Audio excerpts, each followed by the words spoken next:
John Hertman tak percaya. 155 negara berebut hak siar FIFA ASEAN Cup 2026. Dunia sepak bola kembali dibuat heboh oleh gelaran FIFA ASEAN Cup 2026.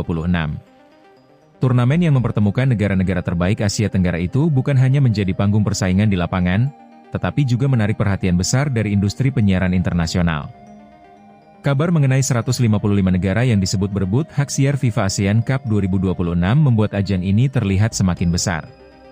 Angka tersebut tentu mengejutkan, bahkan bagi mereka yang berada langsung di dalam ekosistem sepak bola ASEAN. John Hertman, pelatih timnas Indonesia, pun disebut tidak menyangka bahwa kompetisi kawasan ini bisa mendapatkan perhatian sedemikian luas. Namun, di balik angka fantastis tersebut, ada satu hal yang perlu dipahami. Belum ditemukan sumber resmi yang mengonfirmasi bahwa benar-benar ada 155 negara yang secara formal mengajukan penawaran hak siar turnamen ini.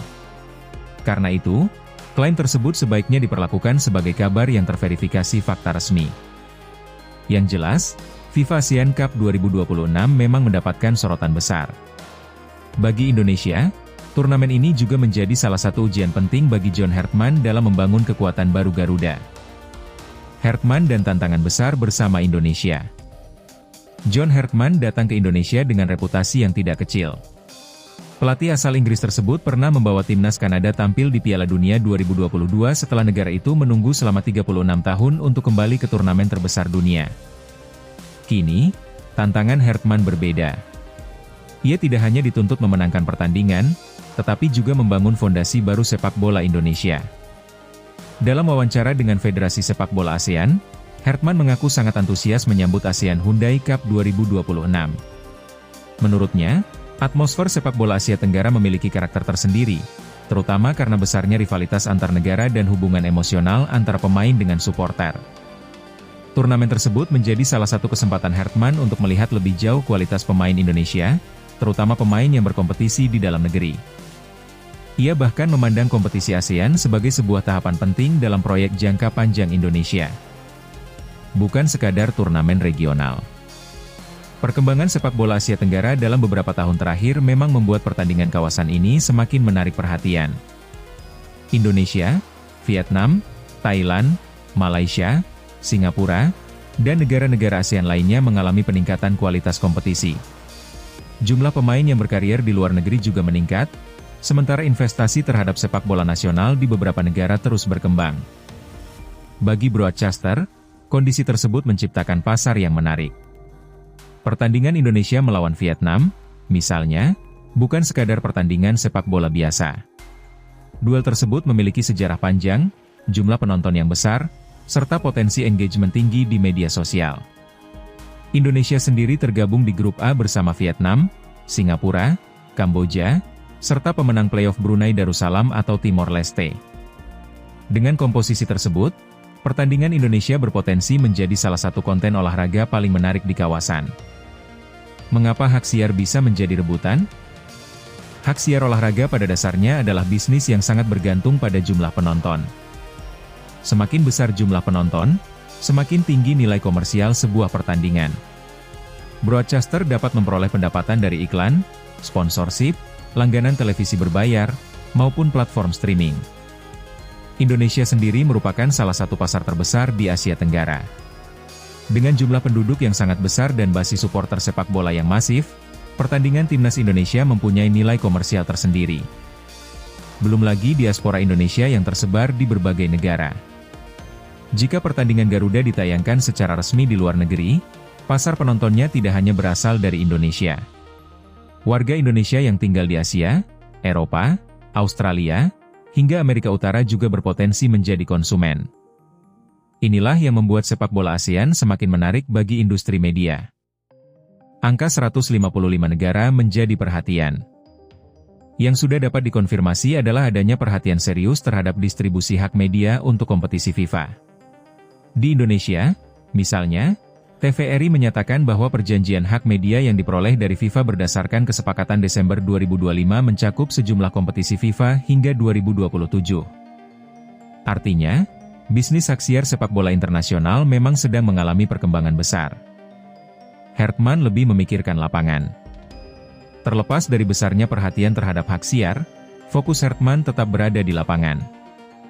Ia harus memastikan Indonesia tidak sekadar menjadi peserta, tetapi mampu bersaing dengan negara-negara terbaik ASEAN. Dalam persiapannya, Hartman telah memanggil pemain untuk menjalani pemusatan latihan. Pada Mei 2026, AFF melaporkan bahwa Hartman memanggil 23 pemain untuk mengikuti training camp sebagai bagian dari persiapan ASEAN Hyundai Cup. Menariknya, Hartman juga membedakan kebutuhan skuad berdasarkan agenda internasional. Untuk FIFA Matchday, ia dapat mengandalkan lebih banyak pemain yang bermain di Eropa. Sementara untuk ASEAN Championship, ia memperkirakan lebih banyak menggunakan pemain domestik karena kompetisi tersebut berada di luar kalender FIFA sehingga klub luar negeri tidak selalu berkewajiban melepas pemain. Situasi tersebut membuat pekerjaan Hartman semakin kompleks. Ia harus membangun tim yang mampu beradaptasi dengan kondisi pemain yang berbeda. Indonesia punya ekspektasi besar. Tidak ada yang mudah bagi pelatih timnas Indonesia. Jika berhasil menang, tuntutan akan semakin tinggi. Jika gagal, kritik akan langsung bermunculan. Hartman sendiri memahami besarnya ekspektasi tersebut. Dalam wawancaranya dengan AFF, ia menyebut dukungan supporter Indonesia sebagai kekuatan sekaligus tantangan. Besarnya harapan publik bisa menjadi energi positif, tetapi juga dapat menjadi tekanan apabila hasil tidak sesuai ekspektasi. Karena itu, Hartman tidak ingin hanya mengejar hasil jangka pendek. Ia ingin menggunakan turnamen regional sebagai bagian dari proses membangun tim yang lebih kompetitif untuk level Asia. Pertandingan Indonesia jadi magnet utama.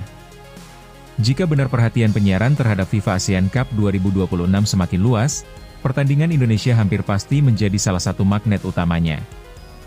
Alasannya sederhana, Indonesia memiliki fanbase yang sangat besar. Pertandingan melawan Vietnam berpotensi menjadi salah satu laga dengan engagement tertinggi. Rivalitas kedua negara sudah berkembang menjadi salah satu cerita utama sepak bola Asia Tenggara. Selain Vietnam, laga melawan Singapura juga mempunyai nilai sejarah. Sementara pertandingan melawan Kamboja dapat menjadi kesempatan Hartman untuk menguji kedalaman skuad. Jadwal Indonesia yang diumumkan AFF menempatkan Kamboja sebagai lawan pertama, kemudian menghadapi pemenang playoff Brunei Darussalam atau Timor Leste, Vietnam, dan Singapura. Dengan format seperti itu, setiap pertandingan mempunyai arti penting. Hak siar dan masa depan sepak bola ASEAN. Perkembangan bisnis penyiaran sebenarnya bisa menjadi kabar baik bagi sepak bola ASEAN. Semakin besar nilai hak siar, semakin besar pula peluang federasi dan klub memperoleh pemasukan. Pendapatan tersebut pada akhirnya dapat digunakan untuk memperbaiki fasilitas, membangun akademi, meningkatkan kualitas kompetisi domestik, serta mengembangkan pemain muda. Namun, ada tantangan lain. Ketika nilai komersial meningkat, tuntutan terhadap kualitas produksi siaran juga ikut naik. Penonton internasional menginginkan kualitas gambar yang bagus, statistik pertandingan, komentator yang berkualitas, serta distribusi digital yang mudah diakses. ASEAN harus mampu menjawab tuntutan tersebut jika ingin mempertahankan pertumbuhan sepak bola regional. Dari ASEAN menuju level Asia. Bagi Hartman, FIFA ASEAN Cup 2026 bukan tujuan akhir.